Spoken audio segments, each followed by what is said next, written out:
Hola, ¿qué tal? Bienvenidos a un nuevo video. El día de hoy estamos en la tercera parte de la serie de profecías bíblicas y hoy entramos directamente a la profecía de Daniel, el capítulo 2. Habíamos leído la vez pasada hasta el versículo 30 y hoy vamos a leer desde el 31 en adelante. Así que sin nada más que decir, vamos a comenzar directamente. Versículo 31. Rey, tú viste una estatua majestuosa, enorme y muy brillante.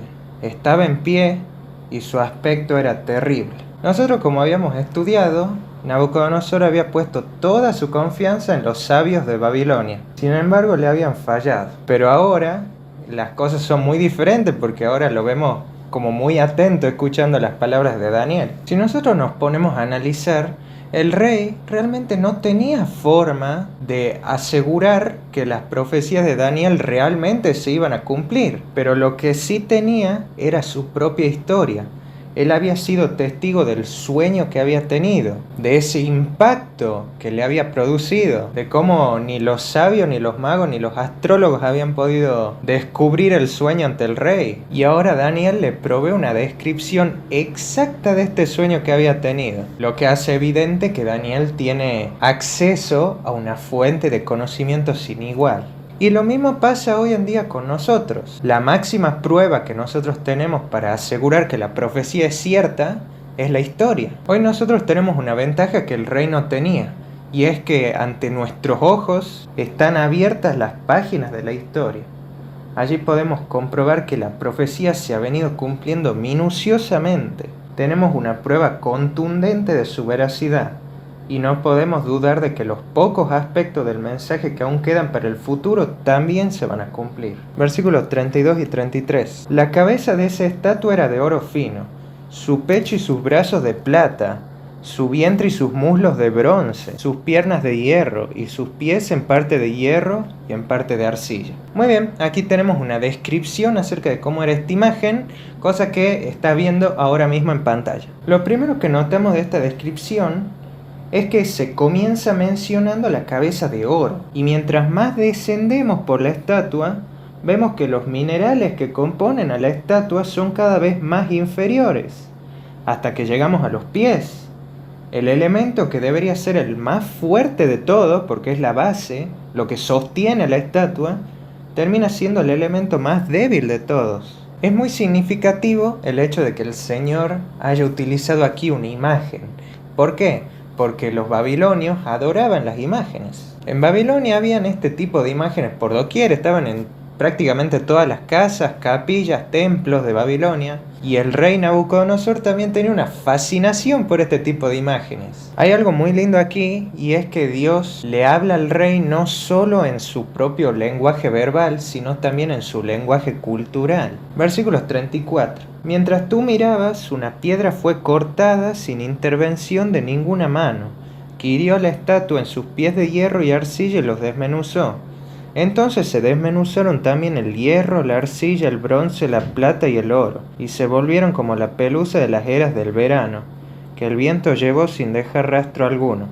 Pero la piedra que hirió a la estatua llegó a ser un gran monte que llenó toda la tierra. Muy bien, analicemos parte por parte. Dice que vino una piedra que fue cortada sin intervención de ninguna mano. ¿Esto qué significa? Que esta piedra no era de origen humano, y si no era de origen humano, entonces, ¿qué origen tenía? Tenía un origen divino.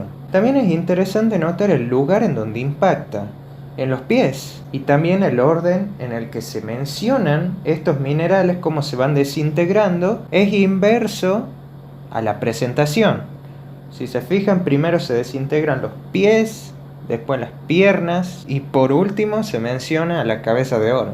Aquí ya vamos como recolectando evidencias acerca de qué es lo que puede significar el sueño. Dentro de poco vamos a ver la interpretación de este sueño, pero mientras tanto quiero que nos fijemos en estos detalles que nos va mencionando la profecía. Ahora, ¿nos sorprende realmente que el rey haya quedado completamente impactado con este sueño? ¿Por qué? Porque como yo les había dicho antes, tanto el rey como todos los babilonios tenían una fascinación por este tipo de imágenes. Y ahora Dios le muestra al rey la imagen más majestuosa que él haya visto en su vida. El rey había quedado completamente impresionado por la magnitud que tenía esta imagen. Y mientras el rey está observando tan fascinado esta imagen, viene una piedra, golpea en los pies de esta imagen y la imagen se desintegra completamente. Realmente, si lo vemos así, no nos sorprende que Nabucodonosor haya quedado tan impactado y que se haya despertado tan sobresaltado para llamar a los sabios y los adivinos de Babilonia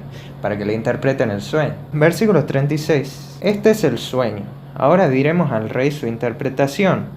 Tú, rey, eres rey de reyes, porque el Dios del cielo te ha dado reino, poder, fuerza y majestad. Es interesante cómo comienzan las palabras de Daniel. Dice, tú, rey, eres rey de reyes. Estas palabras realmente no significaban nada nuevo para Nabucodonosor, porque él estaba acostumbradísimo a recibir este tipo de elogios todos los días. Pero el mensaje de Daniel no termina acá, sino que continúa diciendo, porque el Dios del cielo te ha dado reino, poder, fuerza y majestad. Yo me imagino la reacción del rey en otras circunstancias. Pero ¿qué me está diciendo esta persona? Que yo todo este reino que yo tengo, que yo he construido con mis propias manos, se lo debo al Dios de una nación tan insignificante como es Israel. Pero ahora Nabucodonosor está escuchando atentamente las palabras de Daniel. Veamos cómo continúa. Y donde quiera que habitan los hombres, las bestias del campo y las aves del cielo, Él los ha entregado en tu mano, y Él te ha dado el dominio sobre todo. Tú eres esa cabeza de oro. Ya es la tercera vez que Daniel le repite que todo lo que el rey tiene es gracias a Dios. Es porque Dios se lo ha dado. Hay un texto muy lindo en 1 Corintios capítulo 4 versículo 7. Porque ¿quién te distingue? ¿Qué tienes que no hayas recibido? Y si lo recibiste, ¿por qué te glorías como si no lo hubieras recibido? El mismo mensaje que Daniel le da a Nabucodonosor, después Pablo se los daría a los corintios. Todo lo que tenemos, por mucho o por poco que sea, todo es gracias a Dios. Y sin embargo, cuán fácil y cuán a menudo nos olvidamos de esto. El versículo termina diciendo, tú eres esa cabeza de oro. Ya con esto ya empezamos a entender el significado de esta imagen. Y es que todos estos metales representan reyes y reinos. O sea que el primer reino que aparece, que es la cabeza de oro, representa a Nabucodonosor con su imperio babilónico. Esta parte también es bastante delicada porque realmente lo que Nabucodonosor quería escuchar era que su reino iba a ser eterno, pero ese no es el mensaje que Dios le iba a dar a Nabucodonosor, porque después de la cabeza de oro iban a venir los pechos y los brazos de plata, o sea, iba a venir otro imperio. Pero Daniel, aún así, le comunica fielmente y exactamente el mensaje que Dios le había revelado. Bueno, si realmente es como yo les he dicho, que cada metal representa un reino diferente, entonces realmente lo único que necesitamos es hojear un libro de historia y ya con eso tendríamos las identidades de todos los otros imperios. Así que ahora en pantalla vas a estar viendo la interpretación de esta gran imagen. Como pueden ver aquí, Babilonia es la cabeza de oro, los brazos de plata representan a Medo-Persia, Grecia es el vientre y los muslos de bronce, Roma son las piernas de hierro y por último, los pies de barro mezclado con hierro representan reinos divididos. Pero vamos a analizar elemento por elemento de esta profecía. Empecemos por Babilonia. ¿Por qué la profecía comienza directamente con Babilonia? Pues fue Babilonia el primer reino establecido en el mundo después del diluvio. Recordemos que el propósito de Dios inicialmente era que los hombres se expandieran en la tierra. Recordemos lo que había dicho en Génesis 1:28. Y los bendijo Dios, les dijo, fructificad y multiplicaos, llenad la tierra y gobernadla. Dominad los peces del mar, las aves del cielo y todas las bestias que se mueven sobre la tierra. O sea, el propósito de Dios no era que el hombre esté fijo en un lugar, sino que el hombre se expanda a lo largo de toda la tierra. Pero como te iba comentando, ellos en su rebeldía hicieron todo lo contrario. Se agruparon en un mismo lugar. Y bueno, acá tenemos toda la historia que había pasado en Génesis capítulo 10 y capítulo 11. Nimrod y la torre de Babel. Si bien esto ha sido un fracaso, esto puso los cimientos en donde comenzó a formarse Babilonia. Pero ahora, ¿por qué Babilonia es representada por el oro? Bueno, simple, busquemos Jeremías 51:7. Copa de oro fue Babilonia en la mano del Señor. Ella embriagó a toda la tierra. De su vino bebieron todos los pueblos, se aturdieron las naciones. Copa de oro fue Babilonia, o sea, el oro realmente era un material demasiado común en Babilonia. En todos los lugares de Babilonia había oro. Versículo 39. Después de ti se levantará otro reino inferior al tuyo y un tercer reino de bronce que dominará toda la tierra. Yo les había dicho que la plata representa a Medo-Persia. Y es que si nos fijamos en la historia, los medo-persas fueron quienes conquistaron a Babilonia. Esto lo podemos ver muy claramente en el capítulo 5 de Daniel, que ya vamos a estudiar en un futuro no muy lejano. Acá se nos describe claramente cómo ha sido la caída de Babilonia. También es llamativo esto de los pechos y los brazos de plata, porque si ustedes se dan cuenta, eran dos brazos. Esto representa perfectamente esta alianza que existía entre estos dos imperios, que eran los medos y los persas. Y ahora, ¿por qué Medo-Persia es representado con la plata? Porque fueron justamente los medo-persas que comenzaron con el uso de plata para las monedas en el intercambio comercial. Fue el rey Darío I quien revolucionó la economía con este sistema monetario. Se utilizaban monedas de plata para el intercambio comercial. Después el tercer reino que vemos acá es el bronce, que representa a Grecia. Y es que fueron los griegos quienes conquistaron a los medo-persas. Ahora, ¿por qué Grecia es representado por el bronce? Porque fueron los griegos quienes utilizaban el bronce en las armaduras de sus soldados. Incluso los mismos historiadores identifican a Grecia muy acertadamente como la edad de bronce. Versículo 40. Y el cuarto reino será fuerte como el hierro. Y así como el hierro desmenuza y rompe todas las cosas, desmenuzará y quebrantará a todos. De la misma manera fue el imperio romano el que terminó conquistando al imperio griego. ¿Por qué Roma es representado por el hierro? Y los romanos fueron los que utilizaron el hierro en las armaduras de sus ejércitos, las famosas legiones que ahora estás viendo en pantalla. Es interesante cómo la profecía nos describe este imperio, porque dice, el hierro desmenuza y rompe todas las cosas, así este reino desmenuzará y quebrantará a todos. Nosotros podemos repasar toda la vida de Jesús y todos los hechos de los apóstoles. Los hebreos eran degradados a una provincia tributaria del imperio romano. Podemos ver también todos los malos tratos que ellos recibían por parte de los romanos.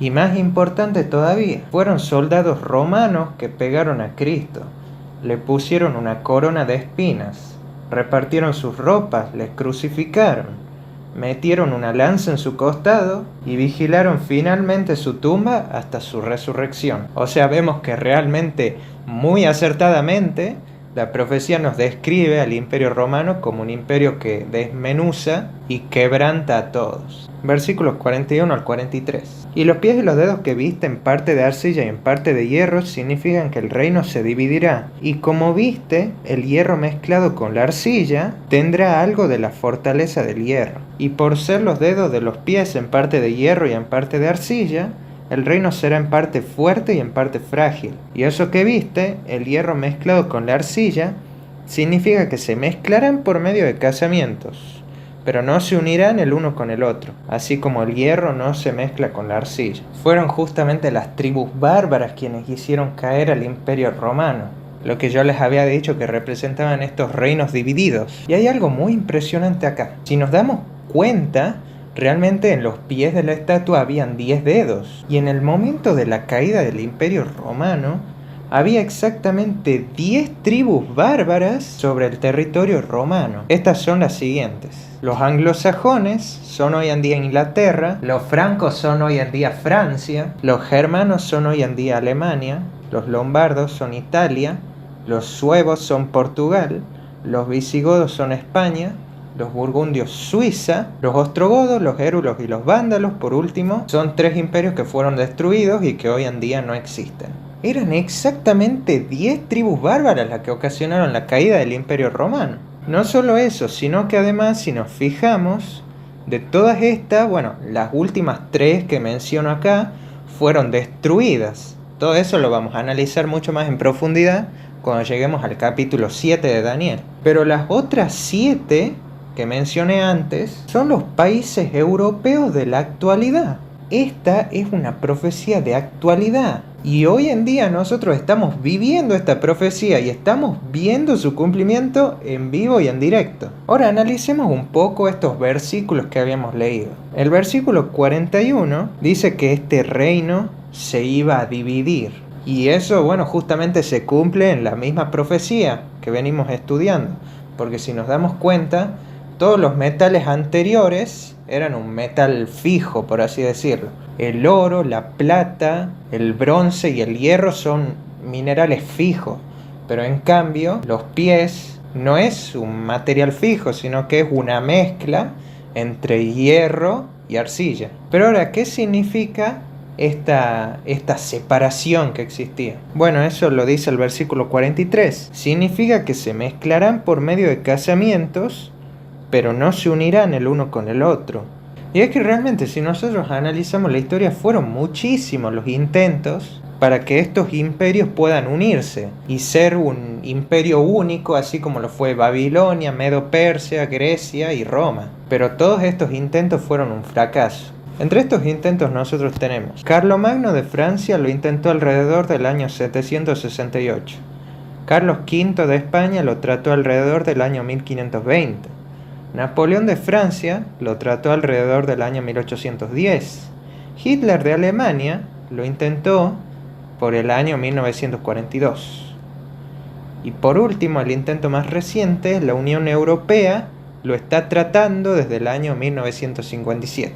Finalmente, esto de la Unión Europea se cambiaron el nombre y hoy en día son la Organización de las Naciones Unidas. Pero hoy en día, gracias a que estamos estudiando esta profecía, podemos asegurar con toda seguridad y sin ningún temor a equivocarnos de que realmente este intento de la Unión Europea va a terminar siendo un fracaso. ¿Y por qué va a terminar siendo un fracaso? Bueno, simple, porque el versículo 43 nos dice que el hierro no se mezcla con la arcilla. Tras analizar la imagen en su totalidad, podemos decir que lo que realmente esta imagen representa es el poderío humano. Este era el Dios que más fervientemente adoraba Nabucodonosor. Este era el Dios ante el que verdaderamente adoraba cada vez que se postraba ante Marduk y las demás deidades. Esto era lo que más quería y pensaba que al tener contentos a los dioses aseguraría su apoyo para acrecentar su poderío. Realmente Nabucodonosor, cada vez que adoraba a estos dioses, no los adoraba porque él sentía un amor hacia esos dioses, sino que los adoraba justamente por esto, porque él pensaba que si los adoraba a los dioses, estos dioses lo iban a bendecir y así él iba a acrecentar su poderío. Realmente es impresionante cómo la profecía de Daniel 2 se ha cumplido tan minuciosamente, incluso a día de hoy. Esta es la prueba más fehaciente que nosotros tenemos acerca de la existencia de Dios, la profecía bíblica. Es imposible que un hombre que haya vivido 2600 años antes que yo haya sabido con tanta exactitud los eventos que iban a estar pasando incluso hoy en día.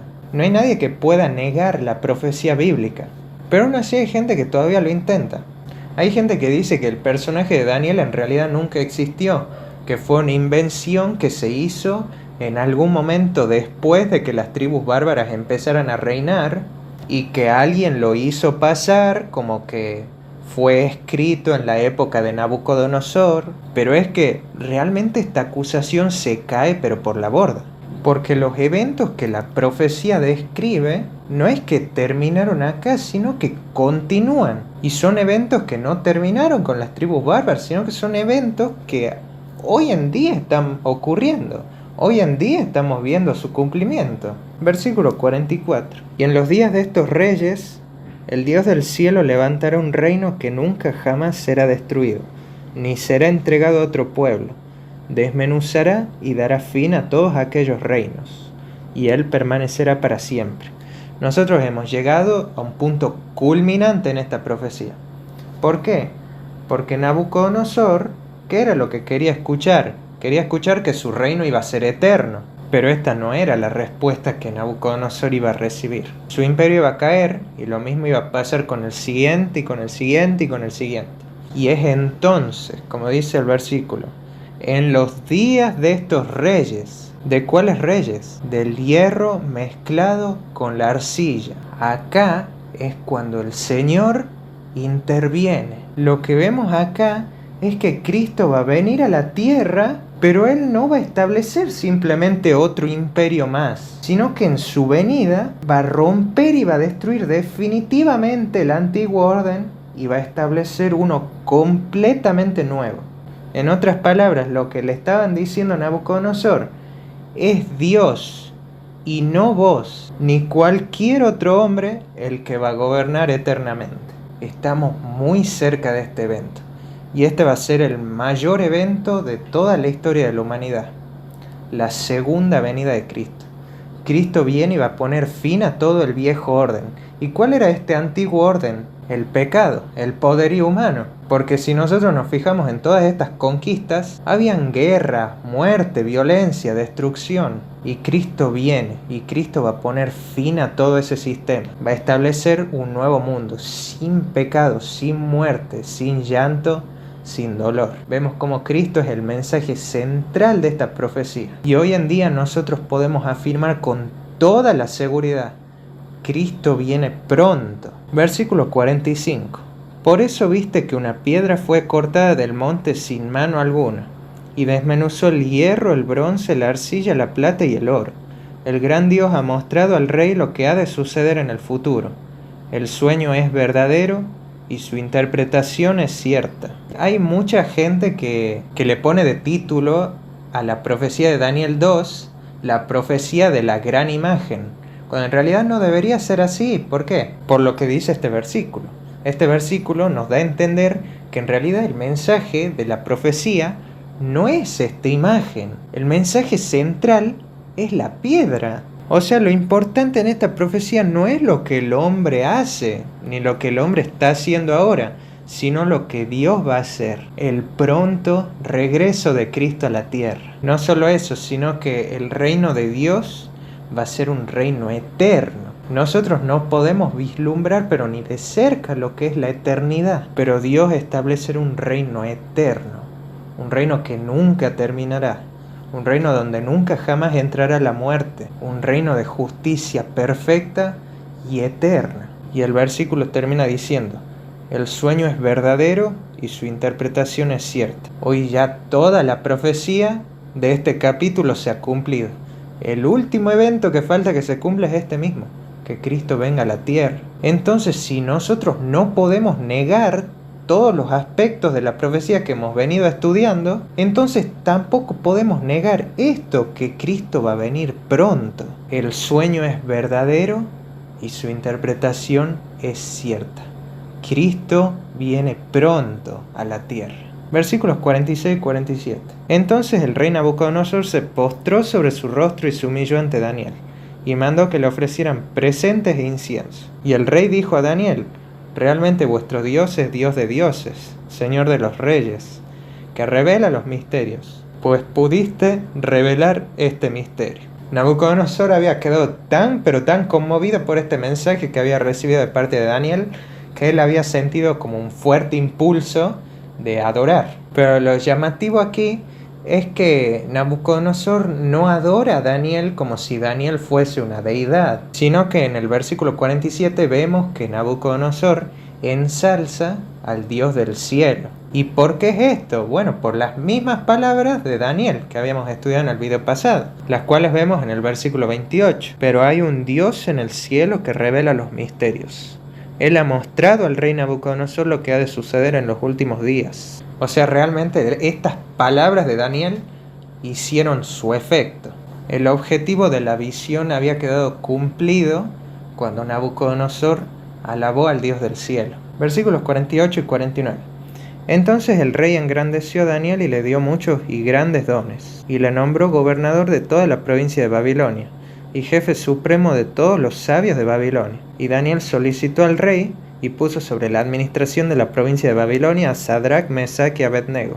Y Daniel quedó en la corte del rey. Muchas veces nosotros asociamos a la política con el fraude, con la mentira, con el engaño. Y yo pienso que realmente en Babilonia también se pensaba prácticamente lo mismo. Y ahora Daniel se iba a involucrar en la política. Pero Daniel había entendido que con esto Dios le estaba abriendo una puerta para testificar y mostrar los principios que rigen la vida de un hijo de Dios, y no iba a desaprovechar esta oportunidad.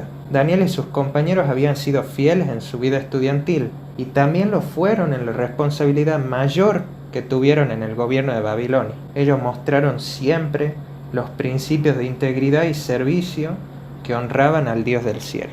Y así terminamos con el capítulo 2 del libro de Daniel. Este capítulo para mí es la base de la profecía bíblica. Y es que realmente si nos fijamos, esta profecía de Daniel capítulo 2 se va a repetir muchísimas veces a lo largo de toda esta serie, solo que con elementos distintos. Por ejemplo, en Daniel capítulo 2 vemos que estos imperios son metales o minerales.